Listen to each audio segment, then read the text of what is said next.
Hello,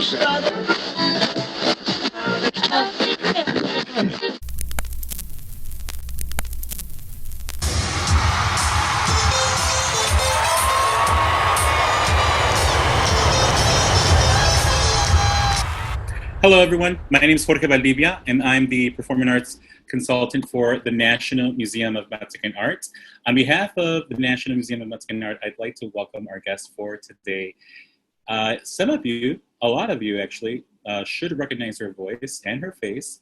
If any of you remember hits like Point of No Return, Come Go With Me, When I Looked at Him, so many different hits. I'm referring to the amazing woman behind the voice, Jeanette Jurado from Exposé. Jeanette, welcome Hi. so much. Hello everyone.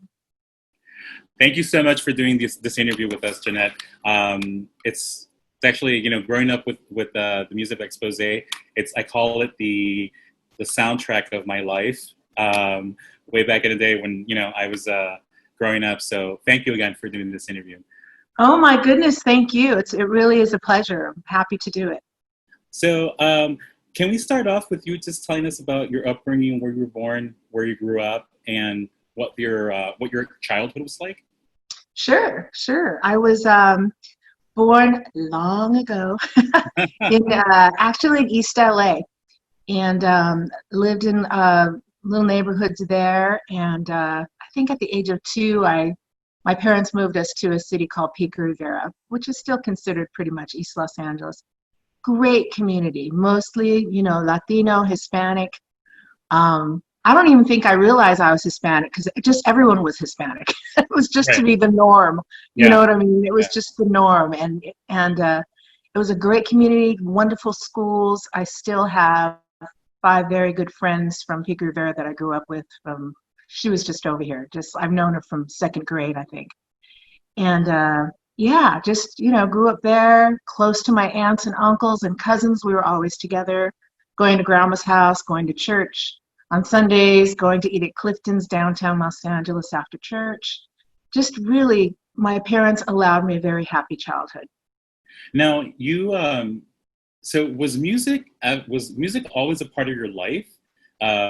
You talk about being surrounded by your extended family, your aunts and uncles and so forth. Were any of them musicians? I'm trying to, I guess what I'm getting at is how did you eventually, and I don't want to jump ahead too far, but for now, was music always a part of your life? It really was. Always playing in my house. My dad wasn't a great guitar player, but he did play the guitar. And and not to jump too far ahead, but one of the first songs I learned to sing was Angel Baby with my dad playing guitar. So being able to record it years later for the movie Mi Familia was really a treat for me and very emotional for me. But yes, always my grandfather on Sunday mornings making breakfast, singing in the kitchen to Jose Alfredo Jimenez, and the mariachis playing on Sunday. And my mom loved, Dionne Warwick, Nancy Wilson. We have the Beatles and Janis Joplin, and just so many different varieties of music playing. I know my dad, he wished he was a hippie, and it's playing Cream and just the Rolling Stones, and just so many varieties of music. Of course, the Carpenters and Linda Ronstadt and all that stuff. Yeah. It must have been incredible though, because I think your experience resonates with a lot of us that basically grow up biculturally, right? Mm-hmm. Sort of embracing icons that we grew up listening to but sang in Spanish, right? Mm-hmm. Mexican icons, but also mainstream icons as well. Absolutely. And it's so emotional, just as music does. And when people tell me that our music does this for them, it really touches my heart because, I think about all the music I grew up listening to. Barbra Streisand, huge Barbra Streisand fan, by the way. And going back and hearing those songs on the radio just when they come up, it just takes you back immediately to some place or some time in your life, whether it's a good memory or a bad memory. It's almost like a time travel machine, And so when people refer to our music and our songs, it really means so much to me because, your music is part of that person's life, just as so much music is a huge part of my life growing up. Now I'm going to go there because it just occurred to me right now. But Okay. so if you could record any song, Spanish language song that you grew up listening to with your parents, which one would it be and why? Oh my gosh, I might have to think on that one. I know I caught you out of, that came out of nowhere, but it just You did. right now because you're talking about growing up listening to Spanish language music and English mainstream music. So I know that there are a few that I hold dearly to my heart because they remind me of my parents. Right. I didn't grow up with my grandparents, but there's like 2 songs, but I figured, I don't know if there was like 1 or 2 that for you, maybe you would record, but that you brings back fond memories. I think maybe La Malagueña. Oh, wow. I know. That song, hearing that song just brings me to tears. My dad used to sing that to me all the time. And I've heard some amazing recordings by female artists on that song because, growing up, I always heard a male singing that song. But I've heard amazing recordings by females on that. And, maybe that one just because I'm so emotionally attached to it. But I don't know if I could do it justice. So you never thought about recording in Spanish? So I'll be honest with you. So I asked a friend of mine, my friend is the one that connected me with your manager. And my friend, I said, hey, I'm going to be interviewing Jeanette today. So if you have any questions, he's like, well, actually, the one question he asked me, and that, that's probably something that some of your Latino, Latinx fans might have wondered if you ever thought about recording in Spanish. Right. I mean, I've thought of it. I've never really had the opportunity, but it wouldn't be anything I would be against. Right. I think it would be a lot of fun, and I don't know how receptive our audience would be, but I would have fun doing it. So that's what's most important. Yeah. Did you guys ever think with Exposé, did you ever think about recording a Spanish language version of any of your tracks? No, not seriously. No. No. Okay. I was just wondering. And, I have a lot more questions regarding Exposé. I wanted to start off with your upbringing. I want to get to something that a lot of people might not know about your family. You have a family tradition, and I remember this from MySpace. And it was somebody's birthday. I don't remember who, but I just remember my godfather's birthday. I remember you even posting, this is a Jurado family. This is a family tradition, and I just remember seeing everyone in your family in the video chanting "Punch the cake." That's right. Can you talk about this? Like, I think I actually want to adopt this and introduce it into my family, but I think my parents would say that what a waste of money. I know. Well, you have to. Well, I'll explain it, and then I'll tell you how we started. Making it work for us. And this is. This is a funny and not funny story to tell, but it was my godfather, Manuel Jurado. It was his birthday. And he was kind of known to be a grouch sometimes. You never knew what you were going to get with my uncle. So my aunt, Lindy, had made him baked him a cake. And he came in, and I don't know what he was upset about, but he didn't take notice of the cake. And she was very upset that he wasn't grateful for the cake. And after maybe, a glass of wine or 2, she got upset because he still didn't do anything about the cake. And she said, can I cuss on this? Can I say cuss words in this interview? Oh, yeah, you can. Yeah. Yeah, she did. She said, she was so mad. And she said, F this stupid cake. And she just reached back with her fist and she punched it. And we laughed so hard, my cousin Monique and I, punch it again. And she just destroyed the cake. She was so angry. And we just all ended up laughing, my Nino included. We all cracked up. And ever since then, it's just been the tradition when it's your birthday, after you sing after the family sings happy birthday, we all start chanting, punch the cake. Punch the cake, and the birthday person gets to punch the cake for good luck. And it did become pretty messy, so now what we do is we offer a small cake for punching and the regular cake for eating. So it's not a waste of money. A very small, punch cake, it doesn't make yeah, exactly. It doesn't make too big of a mess. But You know, yeah, my but kids loved it growing up doing the same thing. It's just expected. And you invite people who are not in the family and, kind of scares them, I think. Like, what are you doing? You're punching the cake. I think I'd rather punch the cake than do the typical que le muerda, because that means you get your face smeared with cake, you know? I know. I don't like that. Yeah, Uh, punching is way more fun. yeah, I would imagine that you could relieve a lot of stress doing it that way. Yeah, exactly. So Exactly. I want to talk about how you ended up in Exposé. How did that, if you don't mind giving us the backstory of how you ended up becoming a member of Exposé. Right. So, not many people really don't know this story, actually, but I'll try to make it short because it's very long. It's okay if it's Um, long. Trust me. We're in the middle of I a was quarantine. I've been singing I was singing in nightclubs from the time I was 15 years old. And I don't know why my mom allowed me to do that, but she did. And I'd go to work from Wednesday to Saturday from about 9 to 2 in the morning. It was California. And then I'd wake up really early and go to school. And I was doing this for Wow. probably all of my high school years, so like 10th, 11th, and 12th grade. And after I finished school, I was singing with the band called Brandy. They all went to high school, a little ahead of me, but they were all people from my area. Yeah. Hi guys, and still friends of mine, by the way. And we joined a battle of the bands at a park called Leg Lake Park, and the band that won first place was a band called New Breeze or Cool Breeze. I forgot what they were at that point. And they got first, we got second, and they approached me to join their band.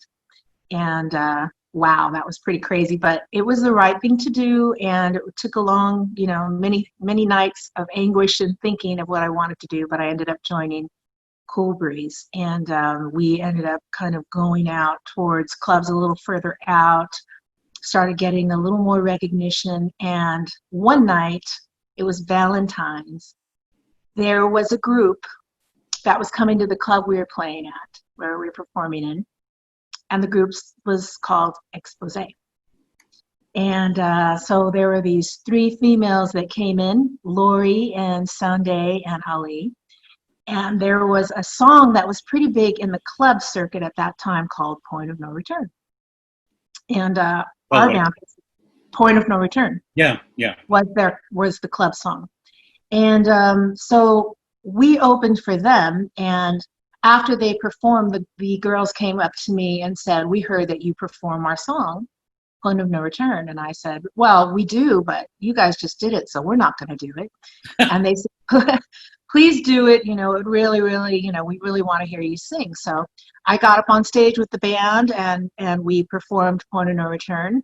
And after our set, the girls from Exposé took me aside and said, our lead singer is leaving. The lead singer at that time was Ali, and she no longer wants to perform, and we would really like it if you were to join our group and perform with us. DC, did you know any of this, or is this new news to you? This is new. So yeah, honestly, like, this is news to me. I'm sure a lot of fans will be like, their jaws are dropping right now. They didn't know this. It's true. It is a true story, and all credit to them because they were already, performing in clubs and things. And I kind of toyed with the idea, but I really, really loved the band I was in, and so I said no, and thank you very much. And I just couldn't imagine myself doing what they did and dressing the way they dressed and the way that they did the makeup, because I'm a huge tomboy, and they were also I know they're all so glittery, and the big hairspray, and they had a great show together. So I said no, thank you very much. And this went on, I think, from February until they kept calling me and sending people to the club. They would send their manager out to the club, and then finally, people from Arista Records started showing up because they had recently signed a deal with Arista Records. And I know, right? Yeah. So people from Arista Records started showing up and offering me, or saying, "Please, we want you to be in the group." And so finally I broke down and said yes. And at that point, the producers and the songwriters for Exposé at the time told me that when I got to, because I had to move to Florida as part of the contract. And so that was really hard for me too, because I don't know anyone in Florida. And I was only 20 years old, I think, 19 or 20. And so I made the decision, and they told me that the other girls that were in the group were no longer going to be in the group, and they were going to form a different group altogether. It was going to be me and two new girls. And so I knew this going over there. I don't know if they knew, the old girls knew that that's what was going to happen, but I knew. And so I traveled to Florida, and the first night I was there, I went to a club with my manager, and lo and behold, there's this beautiful little girl, not little girl, beautiful young lady walking as we were parking the car, and she just looked so cool. She has this, wearing really cool clothes and this great haircut. And someone pointed out to me, "Oh, that's Gioia. She's going to be in the group with you." So the first night in Florida, I met Gioia, and we danced together at a club, and I really liked her right away. I had never heard her sing or anything. And same here, she hadn't heard me, and so there was still a third opening for the third member of the group. And I think I was there a couple weeks, and then they told me that they had found a girl, and they wanted to invite us out to dinner to meet her. So Joy and I went to dinner, and there we met Anne, and we sat over dinner and talked to her, and got along really well. And all of a sudden we were Exposé. And as that was going on, I was already in the studio recording, because the songs had already been recorded. Right. So it was kind of like, it was very much, I just stepped in and put my lead voice on all the music. And same with Gioia, and same with Anne. We just kind of stepped in and sang lead, and there was a record deal in place already. Arista was waiting for it. So it all happened so fast, so fast, so fast. And I think I had met the original Exposé in February, on Valentine's Day. And then on my birthday, November 14th, our first single was being released, and that was Come Go With Me. So within that short span of time, I moved from Los Angeles to Florida, this whole new world, had my first experience recording in a studio, joined a new group, met two new friends, and was Jeanette Jurado of Exposé that fast. Wow. I know, right? You were only 20 at this time. I think the first single was released on my 21st birthday. Yeah. Wow. Okay. That's like those are like major events in your life happening at a very young age. It was. And of course I was very excited about the record deal and traveling and going into a real recording studio, which I had never really done. But I didn't think I was going to be gone as long as I did. I thought, okay, I'm going to be gone for a couple months, and Mom will come back, save my room. But I never came back. I never went back. It just took off so quickly. Okay, so I'm going to ask you a question, because all these things are happening very quickly for a young girl who grew up in East LA. Did you at any point realize the impact that your face in music videos, on television, in different cities across the country was having on little Latina girls who look just like you, and young Mexican-American individuals who were looking at someone who looked just like them, the impact that was having on them? I don't think I thought of it in the beginning. But as I started to travel, and as we began to meet, people that were showing up to our concerts, yes, little girls, I do my hair. You have hair just like me, and oh my gosh, she has green eyes just like you, and you have the chapa nose just like our daughter, and we're naming our middle name. Our daughter's going to be Jeanette, and and then that's when I started realizing it. But it wasn't something I sought out to do in the beginning. Right. I just knew I wanted to sing. Right. I wanted to make my family proud. I wanted to carry myself well. I wanted to speak well. I wanted them to be proud of me. I just wanted to sing, because I've always loved it. I just wanted to get out there and sing. That's it. And let me tell you something. I mean, sing you can. Let's talk about, exposure for a minute. Point of Return, Come Go With Me. They reached number 5, if I'm not mistaken, on the Billboard Hot 100. what did it feel like for you to see that the album that you recorded? I mean, you basically came in. This group was in the middle of a transition. You come in and you're like, okay, let's get to work. You lay down the vocals for the tracks, and to hear. Can you tell us about the first time you hear your voice on the radio? Do you still remember that moment? I do. I was actually, Gioia and myself were living, we're together at a townhome because she had one. Like I said, I went out to Florida, didn't know anyone. So Yeah. she was kind enough to invite me to stay with her until I got on my feet. And yeah, I was, upstairs in the townhouse and I was getting in the shower. I was in the shower and literally I just hear these banging on the door. Just it scared the heck out of me, And it's Gioia just bam, bam, bam, bam, bam, bam, bam, Gioia, screaming. And I thought something was wrong. What's going on? We're on the radio. And she had the radio like pressed to the door or something full blast. And so yeah, I was in the shower and just so excited. We were both so excited. We probably jumped around the townhome all day, and I think we would listen for it because I think at that time radio station had a schedule and you could sometimes know when they were going to play your song. And we had a schedule, I guess, maybe, and we would always listen at that time or put it on in the car. And then I started getting phone calls from people at home. I was shopping and I heard your song, or they played the song during the NBA, break to commercial. Or my aunt, I had this great aunt who lived in Arizona.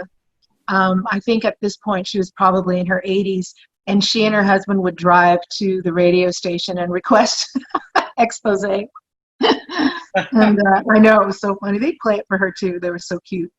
But just, all that stuff is so exciting. But yeah, the first time it was Gioia banging on the door when, I was in the shower and we were just like, Wah!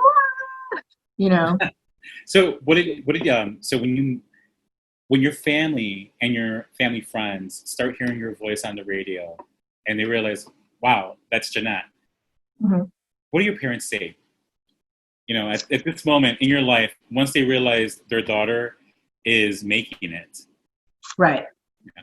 Well, I have to say, unfortunately, my dad never made it long enough to hear. He passed away when I was 14. Sorry about that.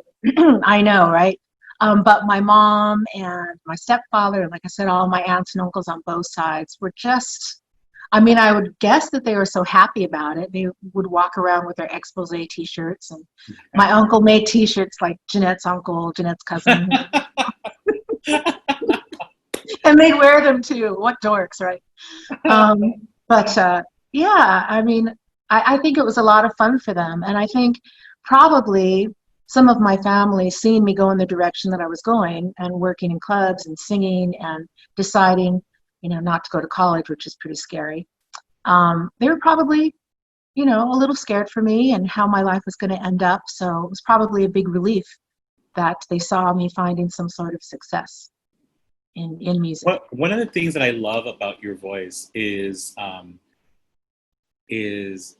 your voice on ballads. I love your voice across the board because you just throw down with Point of No Return, but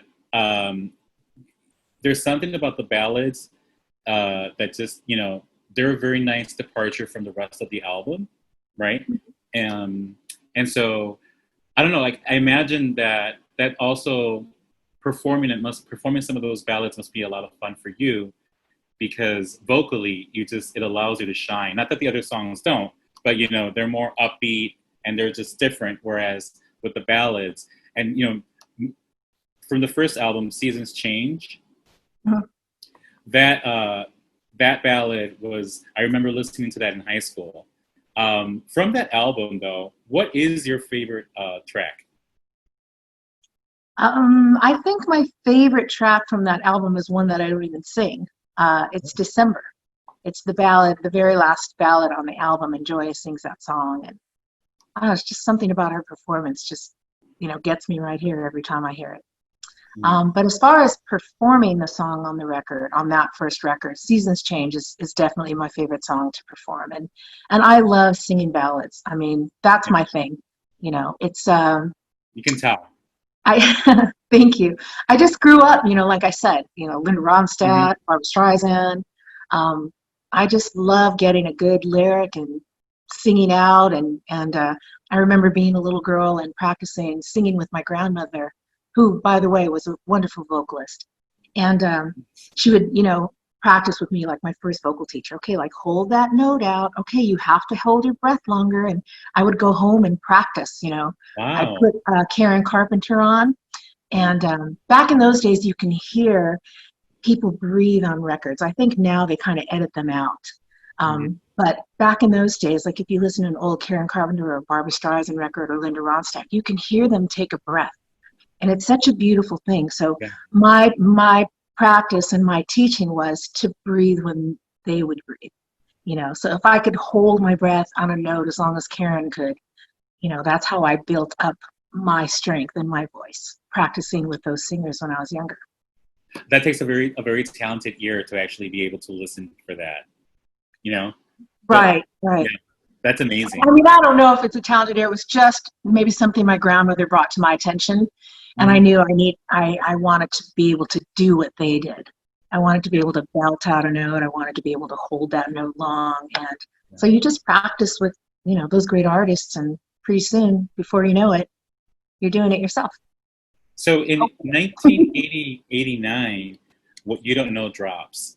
And this album is a bit of a departure from the first album, and Right, rightfully so. Nobody wants to do the same thing twice. right. But I noticed that in this album, and this is just my opinion of it.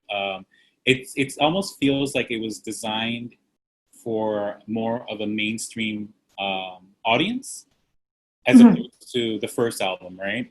Would you Right. agree with that statement? So you agree with that statement? What do you I think? do, and it's because I remember what was going on, and the first when we did the first record, first album actually, Mm, and we were signed to Arista, and I think the music was really a big fan with maybe not so much Clive Davis, who obviously president of Arista Records. I don't know if he was a big fan of the record, but I think the people around him were a big fan of our type of music, and they were the ones that were pushing it. So then, when the album was a success that it was, I think that's when Clive stepped in and said, "Oh, you know, this is important to Arista Records, or at least I hope he felt that way," and he wanted to put his fingerprints on it, where that's when it became, let's listen to other writers, let's get a little more mainstream, because the yeah. first record was really, I think, marketed towards the dance clubs, but then it just jumped and went top 40, and the ballad is what sunk it, that we Yeah. were able to come out with a ballad, and that was our number one song, by the way, in 1987. I think that kind of just put the anchor there. And so the next album was really marketed towards a mainstream rather than the dance like the first one was. And then on this album there are two ballads. When I Looked at Him and Your Baby Never Looked Good in Blue, two ballads that were released that became hits. And Right. I got to tell you that so I absolutely love I love both the ballads Thank on this you. album. This is during my high school years. I'm, all the puppy love that I experienced, and so this was again, it formed part of the soundtrack to my teen years, and Right. so yeah, you can, and so that's why I say that I can really tell that you love singing ballads. It just Hmm. shows. So Thank you.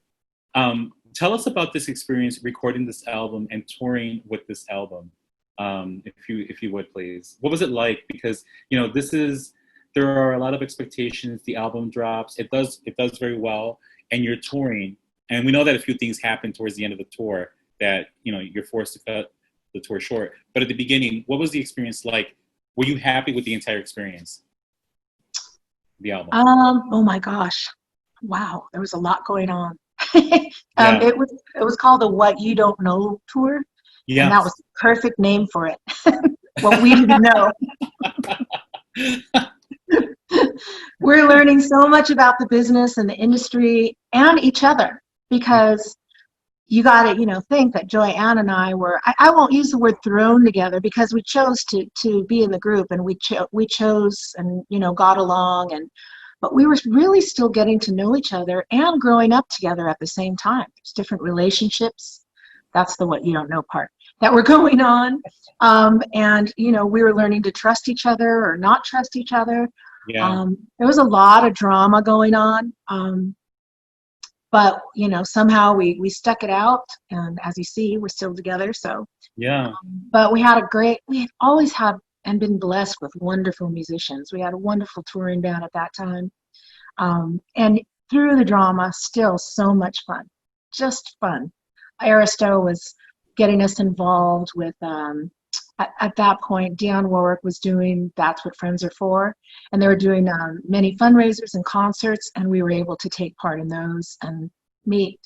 Wow, I mean, literally, I think in one concert, it was Elton John, Gladys Knight, Dionne Warwick. I think we're at the Kennedy Center. Luther Vandross, Howard Hewitt. I mean, we're walking amongst the people that, we grew up with.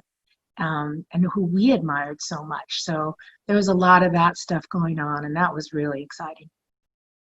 So you, wow! I mean, there's a lot happening there, and yeah, you're surrounded by so many high-profile artists. You become a high-profile artist yourself, and then the tour has to end because Gioia is experiencing problems with her. With the tumor. Vocal cords. Yes. Mm-hmm. Right, that she developed in her vocal cords, and so everything comes to a halt. Right. Yeah. What was that like? Because your life changes just like that, temporarily, of course. Honestly, it felt horrible because we had concerts planned, and you never want to not show up and not be able to do your work. And you had planned all, what you're going to do for that year or 2 years. Right. And it was scary. It was a scary time because Annie and I wanted to stop and come back when she was ready to come back. Right. But we were signed at the time to a production company who kind of was, pulling all the strings at that point. And even though we had a say-so, it did not stand up to their say-so. Yeah. And they wanted us to continue on and tour. They wanted us to find somebody else to come in and step in for Gioia. We were very much against it. But like I said, we didn't have a choice. So we began to interview people to come in and take Gioia's place, and we did. We found a person by the name of Julie Albers, and became wonderful friends with her and had an amazing time with her. We had so much fun going out, traveling to Japan and traveling out of the country. And she really was a great fit with us. And then we found out that Gioia wasn't going to come back. And that was right before we were going to record the next record. And we were already preparing the songs and in meetings with Clive about what songs were going to be recorded. And at this point, we realized that Gioia was not coming back. And we had to find a permanent replacement for Gioia at that time. So, okay, I didn't know about Julie. So Julie, you found a temporary replacement. But when just for touring, for touring, right. To fulfill, I see, your obligations. I see what you mean. Okay, yeah. Wow. Okay. Right. So then enter Kelly Moneymaker. Kelly, enter Kelly. And we had been down for quite some time from touring. And again, we were put in the position where, it's not going to be just you and Ann. You have to bring in a third person. Mm-hmm. And so, again, we started interviewing and listening to different singers. And a friend of ours in California, whom Ann had gone to school with, U of M, her name was Shelley. And Shelley got a hold of me and said, hey, there's this great singer here in LA. And that's where I was at the time. And I would love for you to meet her. I think she might be the person. And I said, okay, so called Kelly and set up a meeting at a deli somewhere in Los Angeles and met her. And I think we sat at that deli for 5 hours, just talking and laughing, listening to music. She was instantly my best friend that day. and That's to this day awesome. continues to be. Yeah. And she's a beautiful singer, and wow, what an ear. I mean, she has the ear that just perfect pitch, Hmm. great ideas for vocals and great ideas for harmonies. And so even though it was scary to move on without Joy as far as recording was concerned, at the same time, it was exciting to be working with this person, this talented individual. And what year was this when this happened? Roughly, like. I don't even know. Sorry. It's Um, all such a jumble. well, the reason I'm asking the year is because around this time is also when you end up doing the cameo on Mi Familia, My Family, I think this was, 1995. I think the recording was before. Before? Okay. This is our third record. And I think the Mi Familia cameo was done right before our Greatest Hits record, which was our last Yes. record, as it is for many artists. I know that it was during your hiatus with when Gioia left. Yes. Right. Yeah. Right. And So yeah, that's we did the third album with Kelly, and that yeah, one has "Never Get Over You, Getting Over Me" on that one. right. Which was a huge Another of hit. my favorite. Yeah, another of Yeah. my favorite ballads. But again, it was like, excuse me, it was like starting all over again, going into the studio and Mhm. seeing who sounded best on what songs, and we would all get attached to a song and go into the studio, and then Kelly would go in and do it and sound like 100 times better than I did, and so I'd steal all her ideas and then go back in and try to do my best. And it was sometimes a competition, but always in support of one another in the Right. studio. And we recorded most of that third album, I think, in New York, because Kelly and I were pretty much living in New York in Central Park West at a hotel there, and had a blast. I know, it was so much fun. But yeah, just a great experience altogether. So then, thank you for that, by the way, for sharing that story with us. So then, Gioia recovers.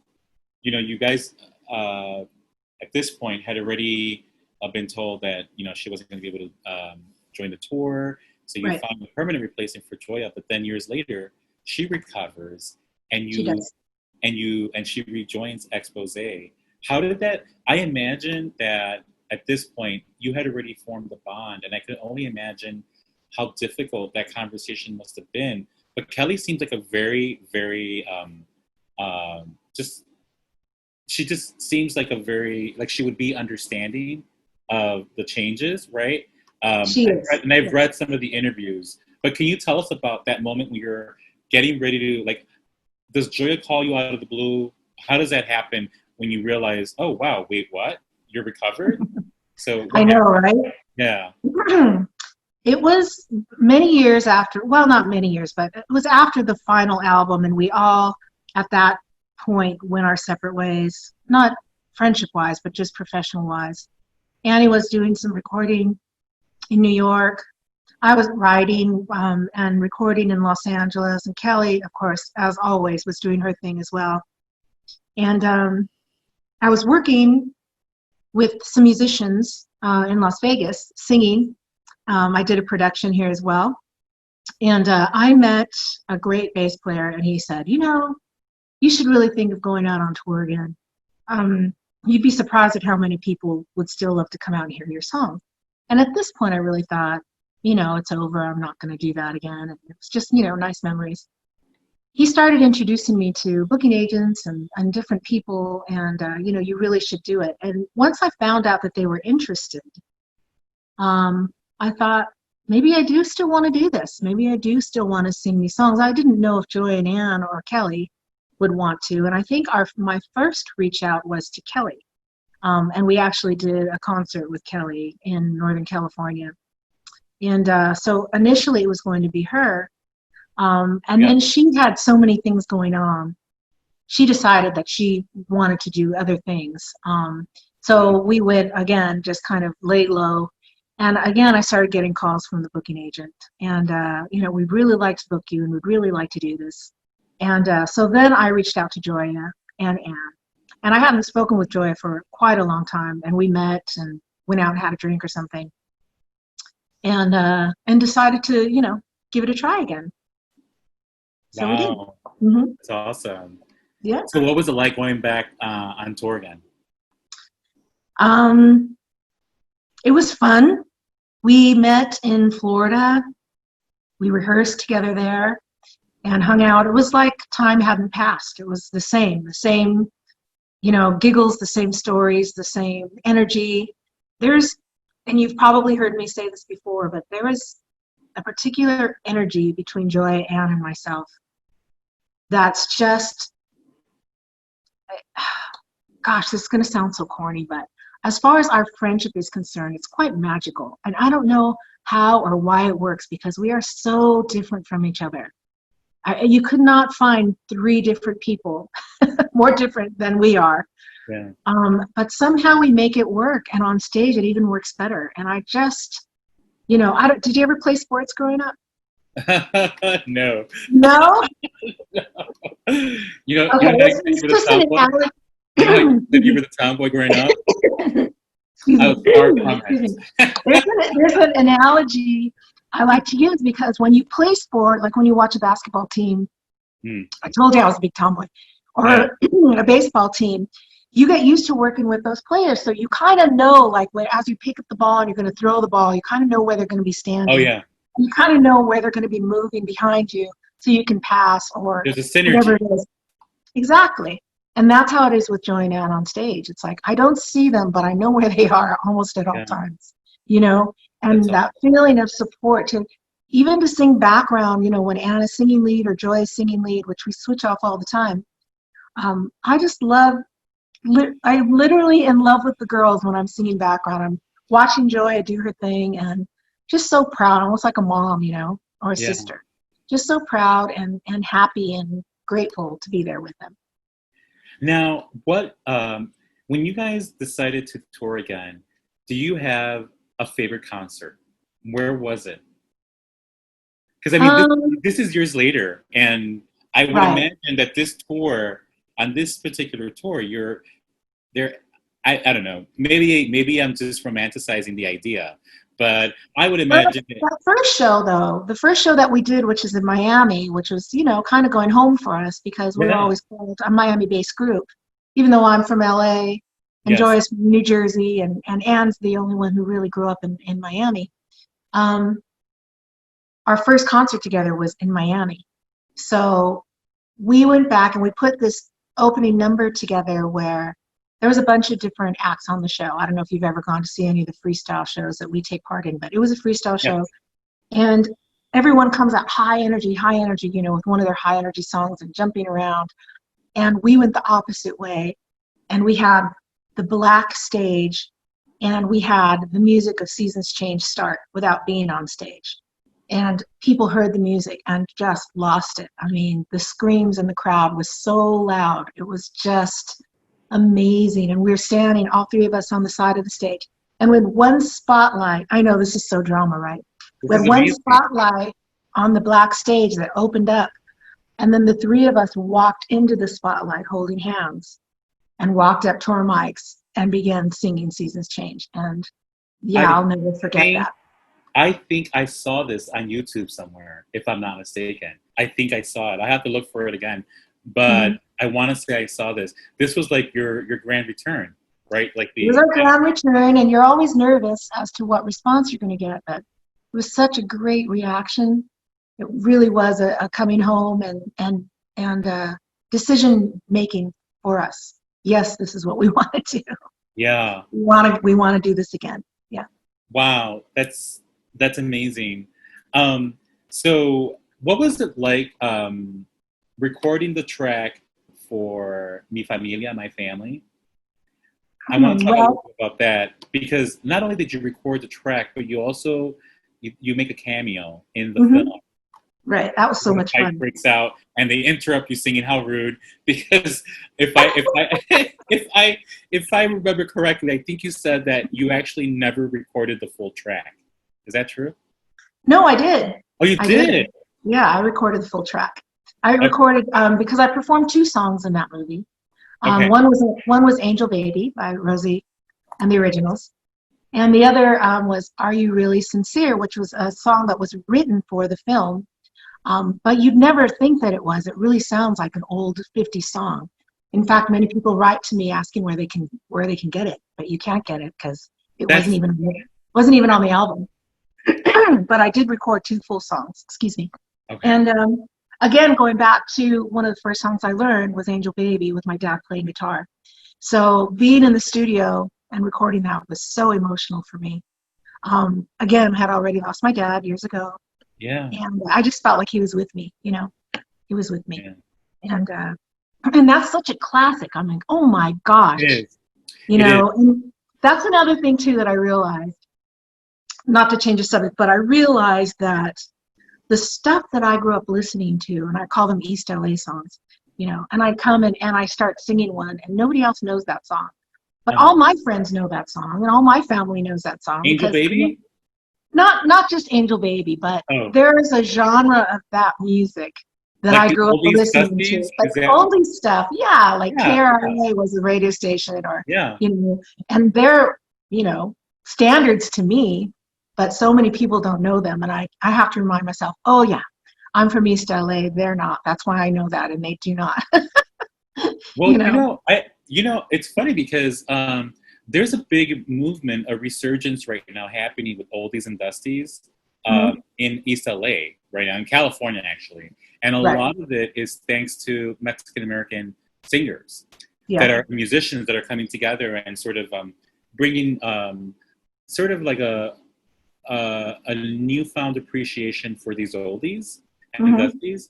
And I refer to them separately because some of them are really dusties and some of them are really oldies. And we were actually gonna do a concert, but because of the pandemic, the festival was suspended. It was canceled, and so here we are now. But I will gladly share some with you, some artists whose songs I'm sure you'll recognize. Oh yeah, but don't you feel that being Hispanic, that you recognize them and their standards to you, but nobody else really? Absolutely. I know exactly what you're talking about. And the thing is, I have news for you. In Chicago, we have an appreciation for that music too. And yes, it's because we're Latino, there's a huge Latino community in Chicago. And I learned that by being on tour. And I'd see Chicago on the map or one of our stops, and I was like, sweet, I'm finally going to get some good Mexican food. And you guys were huge here in Chicago because the freestyle scene here it's very interesting.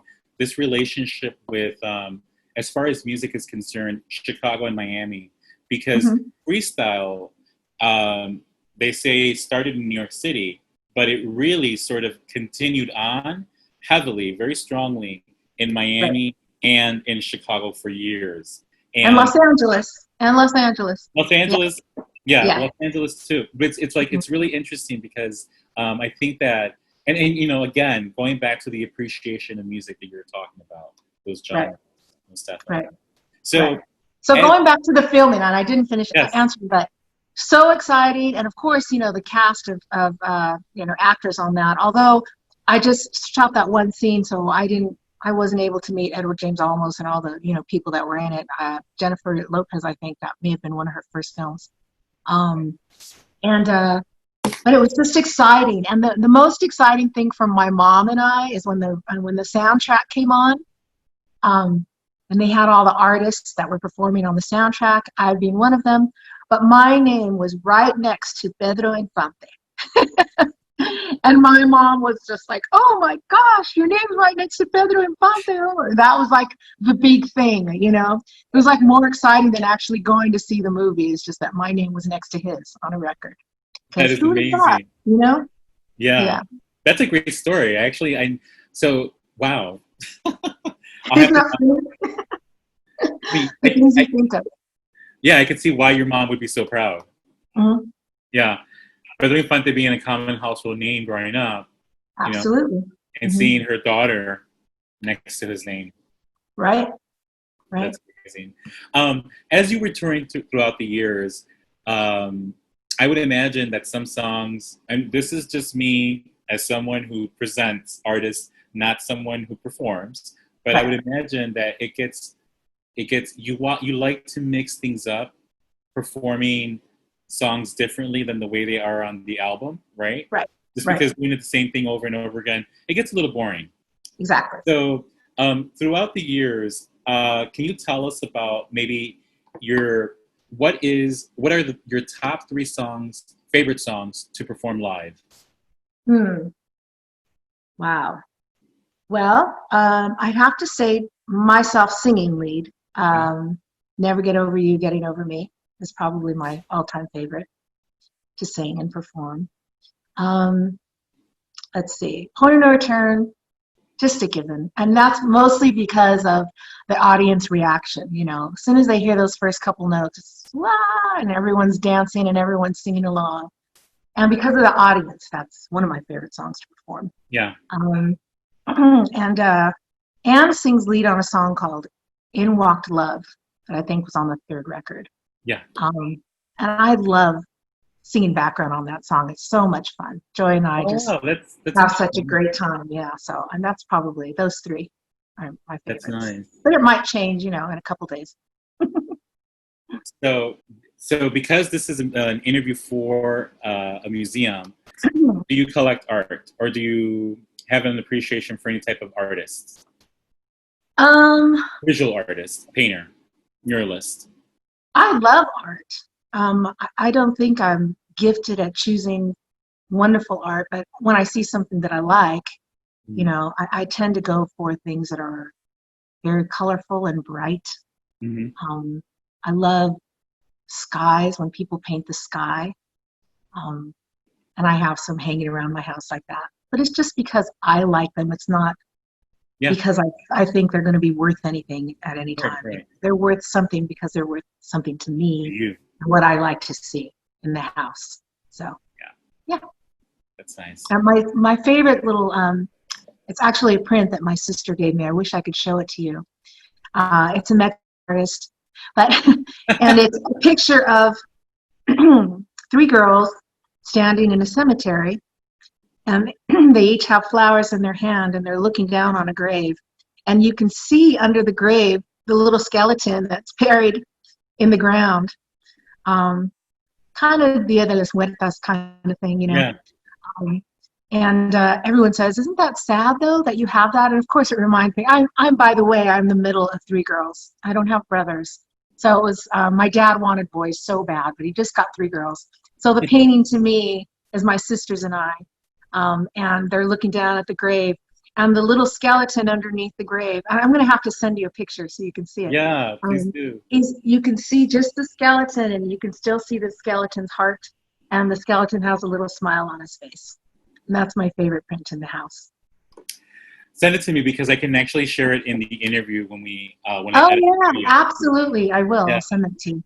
So, are there any plans for Exposé to do another reunion?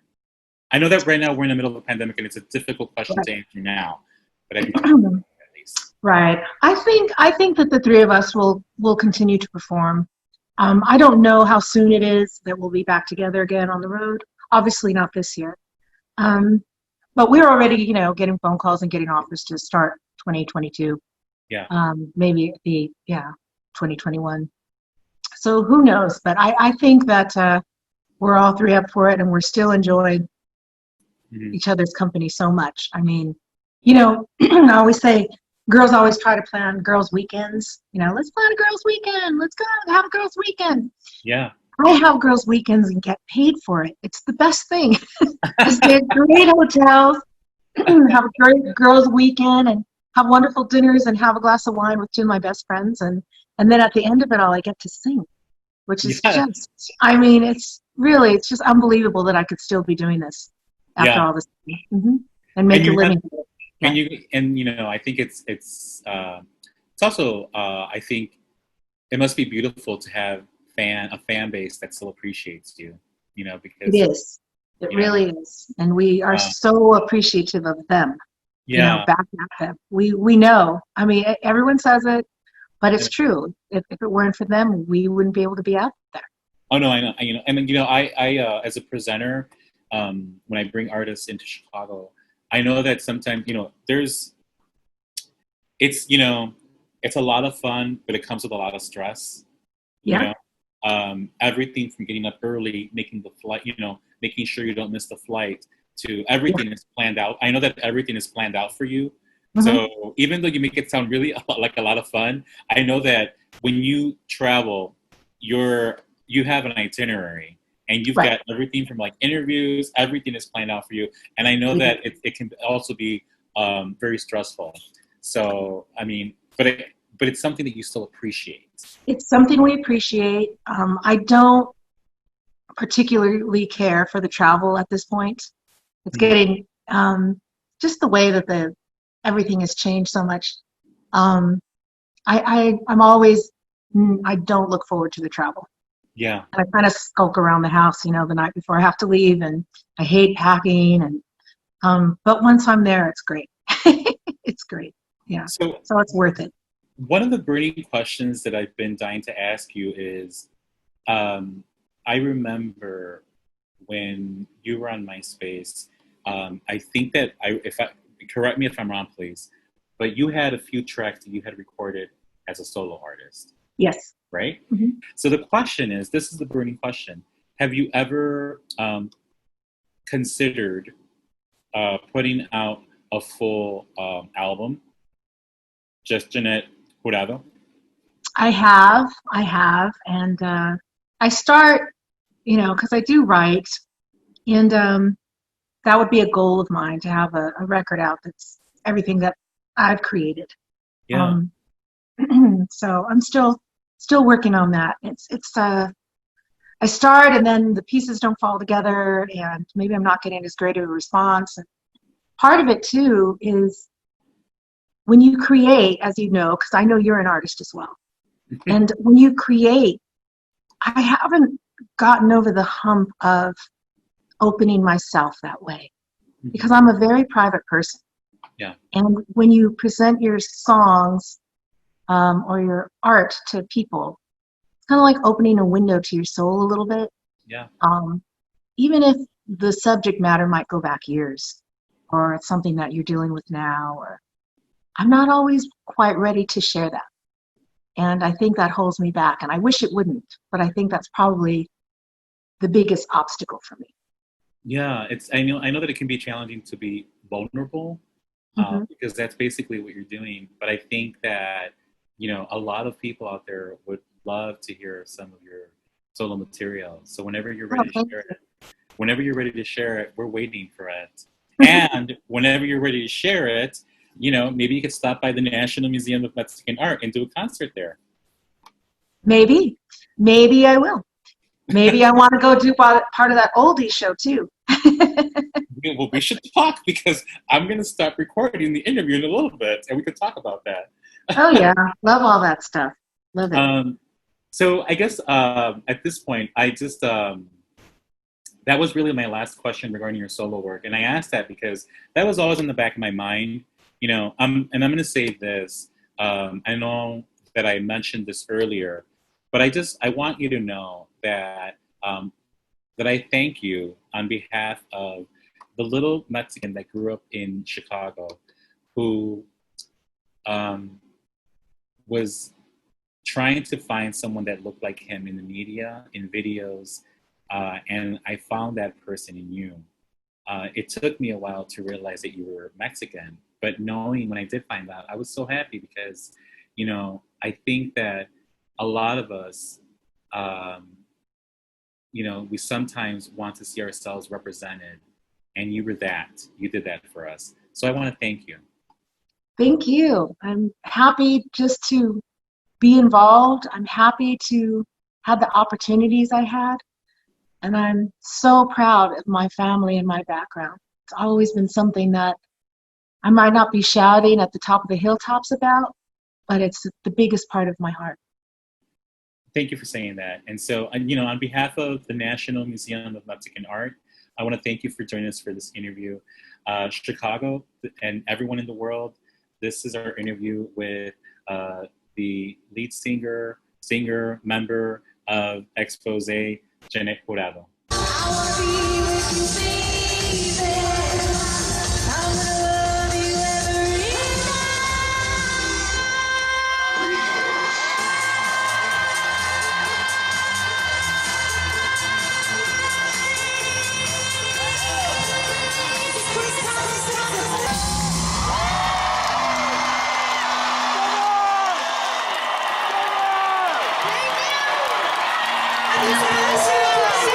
so much. God bless you. God bless you. Exposé! My girls were up here rocking it out.